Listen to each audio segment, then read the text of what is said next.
আসসালামু আলাইকুম রহমতুল্লাহি ওয়া বারাকাতুহু। কেমন আছেন প্রিয় শ্রোতা বন্ধুরা? আশা করি ভালো আছেন। আজকে আপনাদের সামনে একটি বিষয় নিয়ে আলোচনা করতে চাই, যা হচ্ছে শিরক।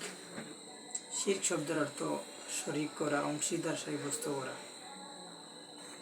আরও অনেক অর্থ আছে। আল্লাহ তাআলা কোরআন কারীমের মধ্যে বলছেন,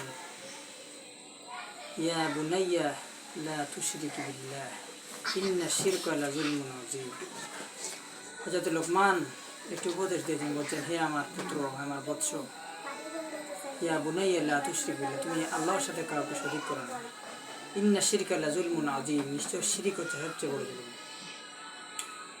শিরিক দুই প্রকার, শিরকে আকবর, শিরকে আসগর। একটা হচ্ছে বড় শিরিক আর একটা হচ্ছে ছোট শিরিক।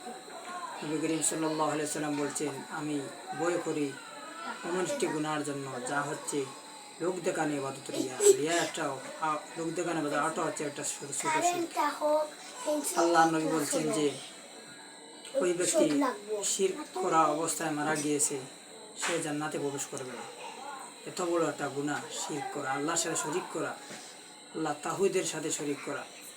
তাই আসুন আমরা আল্লাহ তাআলার ইবাদত বন্দেগী করি, সঠিক মতো করি এবং আল্লাহ তাআলার সাথে শরীক করা থেকে বিরত থাকি। যেগুলা কর্মকাণ্ড করলে আল্লাহ তাআলার উপর শরীক সাব্যস্ত হয়ে যায়, সেগুলো থেকে আমরা বিরত থাকি। যেমন মাজারে গিয়ে সিদ্ধা করা, এরপরে আল্লাহ তাআলার নামে মানত না করে অন্য কিছুর নামে মানত করা, আরটাও একটা শিরক। মাজারে গিয়ে চাওয়া, পুত্র সন্তান চাওয়া, কন্যা সন্তান চাওয়া, আসলে মাজারে গিয়ে চাওয়ার কোনো প্রয়োজন নেই। আর চাইতে হবে একমাত্র শুধুমাত্র আল্লাহ তাআলার কাছে।